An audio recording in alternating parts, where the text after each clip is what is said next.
guru besar kita yang sekarang dikenal dengan nama Raden Totong Kim Darto itu sebenarnya nama asli yang diberikan oleh orang tuanya pada saat beliau lahir, yaitu Raden Kus Sudarto.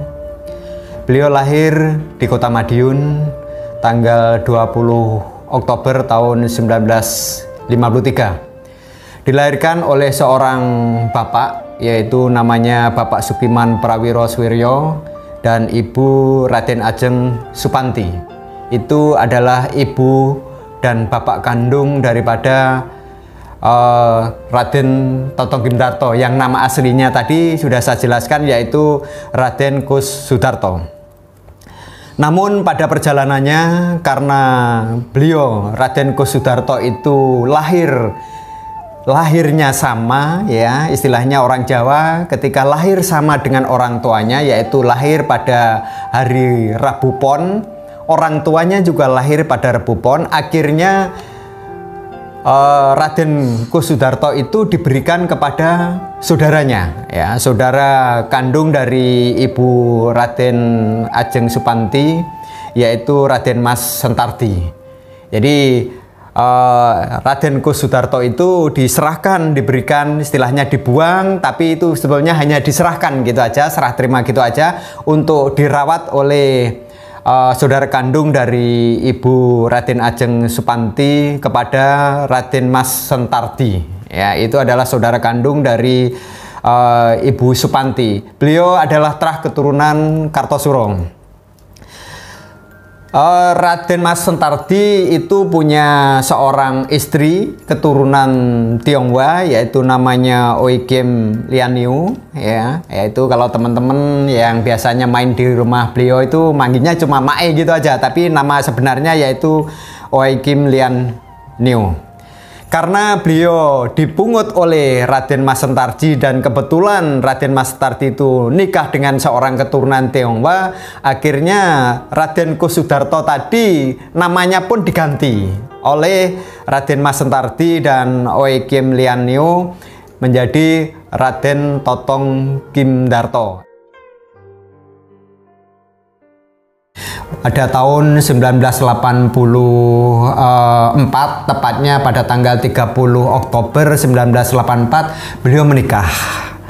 Almarhum menikah dengan seorang keturunan Chinese juga. Karena memang pergaulan almarhum ini setelah dipungut oleh Mae tadi, oleh Oi Kim Lianiu tadi, akhirnya pergaulannya dengan orang Chinese. Akhirnya menikah dengan orang Chinese dengan nama Ibu Herawati Kuncoro. Ya, Ibu Herawati Kuncoro tahun 1984, tepatnya tanggal 30 Oktober, dan dengan pernikahan itu akhirnya lahirlah seorang putri, ya, anak daripada Bapak Raden Totong Kim Darto tadi, yaitu namanya Yeni Indranegara pada tanggal 30 Agustus tahun 1985.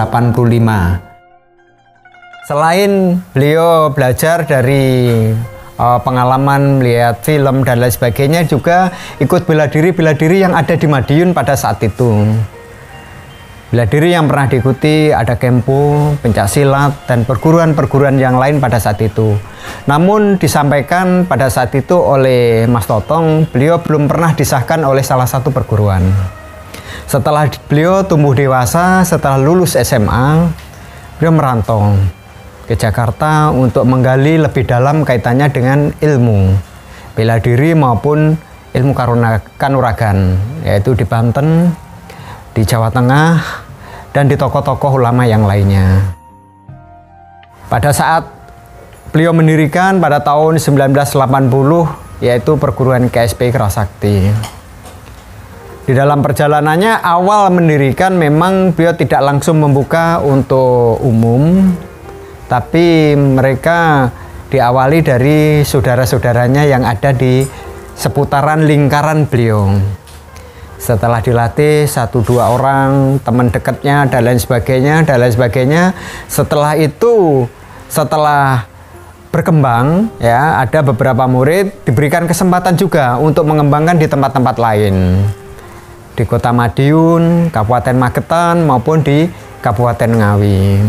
Alhamdulillah, karena ini merupakan suatu amanah dan atas izin Allah, Mas Totong ini bisa di dalam mendirikan perguruan ini benar-benar mendapat hidayah dari Allah. Akhirnya perguruan ini bisa diterima oleh masyarakat. Setelah berjalannya waktu, perguruan ini terus berkembang dengan baik.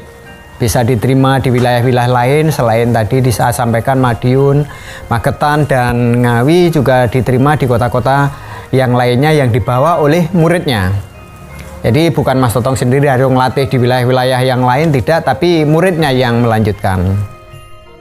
Terus di dalam perjalanan kami selaku murid, boleh dikatakan selaku anak, selaku adik, karena memang jenjang usia yang tidak begitu jauh. Beliau dilahirkan tahun 53, saya dilahirkan tahun 66, begitu ibaratnya seorang kakak dengan adik.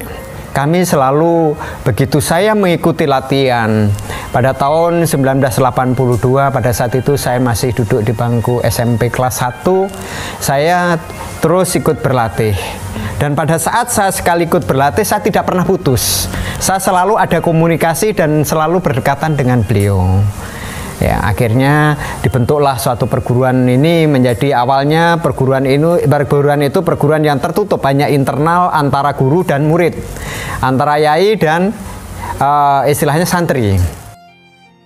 Kenapa di belakang logo IKS itu ada gambar manusia yang di belakangnya terbayangan ada kera? Itu adalah merupakan salah satu jurus yang dipelajari oleh IKS, yaitu kera sakti. Kenapa ngambil kera sakti? Karena guru ini merupakan orang yang benar-benar mempunyai firasat yang sangat bagus sekali.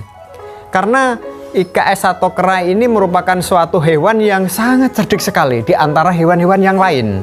Ya, kera ini kalau kita tarik ke belakang, melihat cerita-cerita legendaris kaitannya dengan cerita pewayangan, ya, itu Hanoman ini merupakan salah satu tokoh senopati yang pilih tanding, ya. Dia seorang pertapa, dia seorang senopati yang bisa mengalahkan sifat-sifat Angkara Murka, yaitu bisa mengalahkan Dusamuka yang konon ceritanya bahkan para dewa saja takluk dengan yang namanya Dusamuka. Tapi Hanoman bisa mengalahkan si Dusamuka.